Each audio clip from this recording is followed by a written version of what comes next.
All right, as we can see, there are many technologies to apply in the hospital, but beyond technology itself, how this tool impact to the everyday health that matters. And next, we will welcome Mr.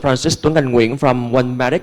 Will show us how AI makes health screening and chronic care more proactive and effective. Please welcome Mr. Tuan Anh Nguyen on stage. Thank you. I'm very happy to be able to share with you today. And I've been in Vietnam for 25 years. And I believe that Vietnam has grown quite a bit, but there is always more room to grow. And the way to grow in the future is to be able to leverage AI technology, just like everywhere else in the world are using it. So as a company, we only focus on two things. The first thing is health screening at point of care, using AI, and the second thing is chronic care at home, also using AI. Everything we do is using AI.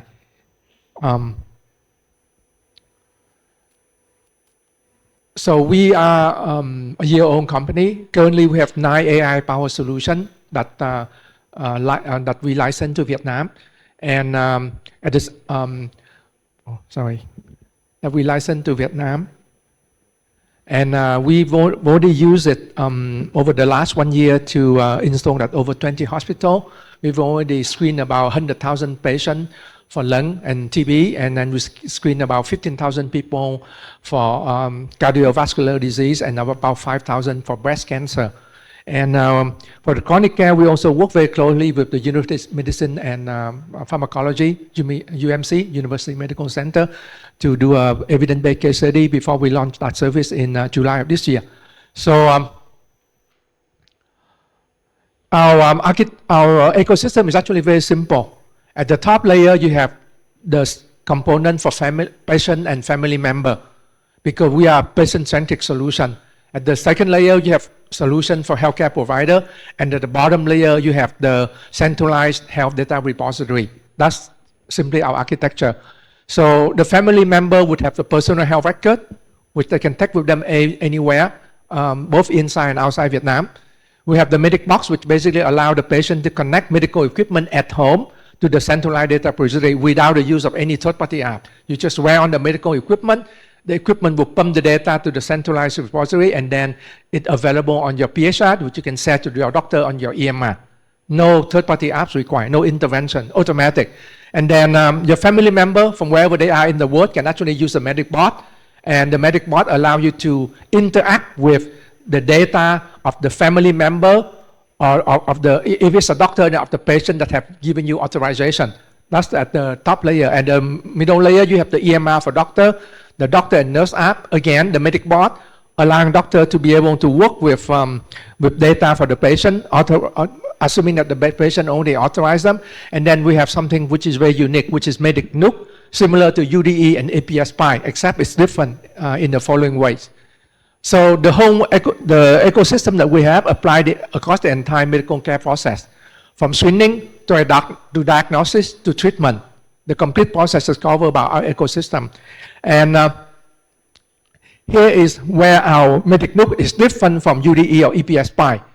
First thing is a black box, but this black box doesn't can connect to any AI. One black box, multiple AI.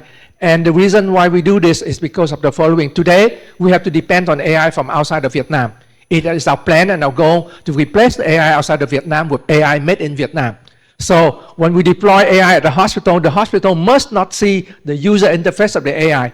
All that they need to know, they send the picture to the black box. The black box will call AI either on the black box or on the cloud, and then the results are returned on a web-based electronic medical record. This is the second difference between our platform and UDE or EPSI. We believe that the way doctor interact with system should be through electronic medical record, not to anything else.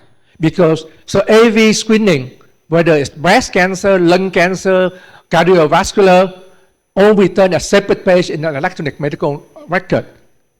Okay, so this is how we do AI that is different. And right now, all of our AI we bring to Vietnam have greater than 95% accuracy, and they can run locally or in the Medic Nook itself, and we can deploy very fast. It took us 2 hours to deploy at the hospital. We just send the MedicNook there. It's a black box. The hospital connected to the network. It gives an IP. The hospital use that IP and connect it to the modality or to the pack. And then the picture gets sent over. AI get called, return, results get returned on the EMR. That's how simple it is. Similarly, we also made it simple to chronic care at home. For chronic care at home, we have a Medic box, which is the equivalent of the MedicNook at the hospital. Medic box at home will be able to connect to all personal medical devices to Bluetooth protocol. It will automatically take the data from those, send to the centralized data repository, give to the patient on the PHR, and the patient can actually share to the doctor on the EMR. We do not believe that, especially for own patients, they don't have the time nor the know-how to operate different apps. So we actually do that work for them through the Medic box. And our solution has the following competitive advantage. All of our technology, AI, or hardware that we use are FDA certified. All of our softwares are US patented. We have US patent for the EMR, we have US patent for the PHR and the Medic box. And then we have very key partnership of all of the well-known international vendor on AI. We choose our AI vendor. I'll go into that if we have time. And last but not least, we can deploy flexibly and efficiently. Within 2 hours, we can completely deploy any AI system at any hospital. And within 2 days, we can, beside the 2 hours for installation, we can actually also provide the training. And we have deployed many solutions. So the solution that we deploy so far are the following. In Vietnam, we have the following category of solution: cardiology, oncology, medical equipment, or other field. And for us, the most important thing for us is actually cardiology, because Vietnam has 27 million people with chronic disease in 2024. Of those, 60% are cardiovascular disease. So therefore, we decide to focus on the two red things, which is AI ECG and AI cardiogram. But at the same time, we also have AI in chest X-ray, mammography, and we also have AI in EMR and AI in PHR. So for AI ECG, we are the first country outside of the United States to bring back cardiac 12 valve. It's a portable ECG device, only the size of your 3 fingers. It can actually allow doctor to, within 10 seconds, be able to take an ECG, and then at the same time use AI that is built into the cardiac 12L device, and be able to diagnose 11 AF and 24 what do you call it, morphological pattern. Okay, and this AI actually has the equivalent, within 30 seconds, it actually can return the result. And it has the equivalent of a higher price GE equipment.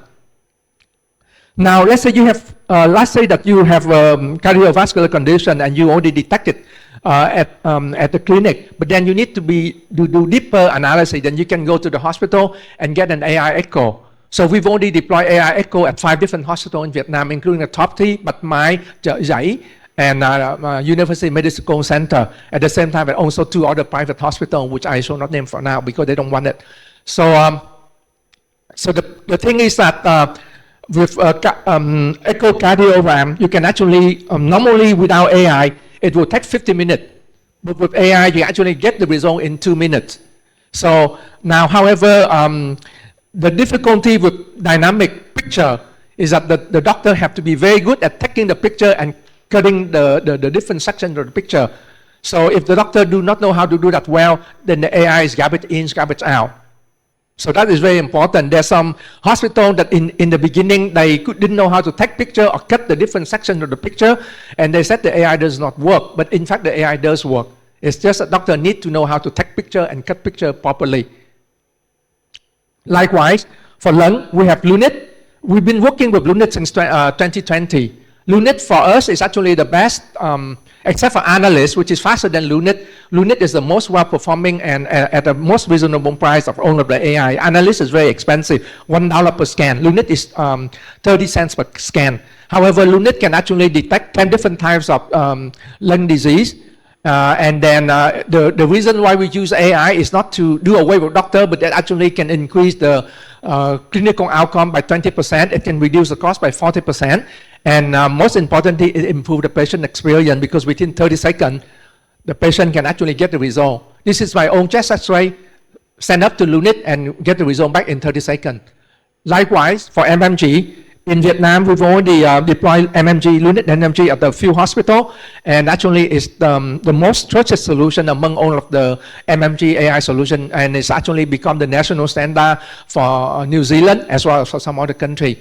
And MMG, like CXR, can actually help the doctor detect breast cancer earlier, and 40% of the breast cancer patient can be diagnosed earlier when analyzed by LUNET. And this is a picture of my wife. And LUNET MMG actually returned result within 1 minute. And so beside the AI, in the hospital you have EMR. But as of September 30, 2025, Vietnam is supposed to have nationwide EMR. And if the EMR is implemented correctly, which means it's not a PDF file, but it's actually data that is interpretable, then we have AI for the EMR. Our AI is actually come from one of our co-founder, which is a doctor and a scientist at the UK NHS. He has an AI that basically can analyze medical history based on ICD-10 code and come out with the result whether this patient has chronic disease in the next 12 or 24 months based on the data set of 55 million people over the last 15 years. Because ICD-10, it applies globally. Likewise, that AI can be applied at home in PHR. So the same AI that works in EMR will also work in PHR because it's all based on ICD-10 code. And more than anything else, we're also a partner of Mayo Clinic. We've recently been selected by Mayo Clinic to be able to work with any hospital or company in Vietnam to be able to leverage the data set at Mayo Clinic to obtain FDA clearance or approval. Because you know that as in order to get FDA approval in the United States, you must have US data. And we can do that because Mayo Clinic, just medical imaging alone, has over 3 million data sets of different types of data. And we are working with them right now to get FDA approval for our AI EMR, which is right now only get ISO 13485 because a UK made AI made by our co-founder from the UK NHS. So we hope that in the future, we'll be able to work with different hospitals in Vietnam, but my hospital with Dr. Zap, with CT Lung, K Hospital with mammography, or Vin Big Data to be able to, if they haven't have FDA approval yet, to be able to get FDA approval to the Mayo Clinic. And we actually have implemented the solution at many places. We are the partner for the Lung Health Digital Transformation Program from AstraZeneca and Vietnamese Young Physician Association. We deploy AI echocardiogram at UMC, Bạch Mai, Chợ Giấy, and 2 other private hospitals. And we ourselves actually have a mobile clinic that go throughout the country, do annual screening. And like I said before, to date we scan about 100,000 people already for lung and TB diseases. And pretty much that's us. And we hope that Vietnam is still a developing country. And in order for us to be able to serve people and provide democratic access to care, the key is democratic. AI shouldn't be for the rich. AI should be for everyone. So we should be able to bring AI to solve this problem. And how we choose AI is actually, let me spend 1 minute to go how do we choose AI. The first condition is that the AI must be beyond FDA approval. For us, FDA approval is not enough.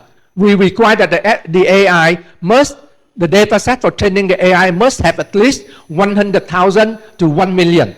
That's the first condition in terms of technical condition. The second condition is that the AI must be used to treat, to diagnose, to screen over 1 million patients in multiple countries.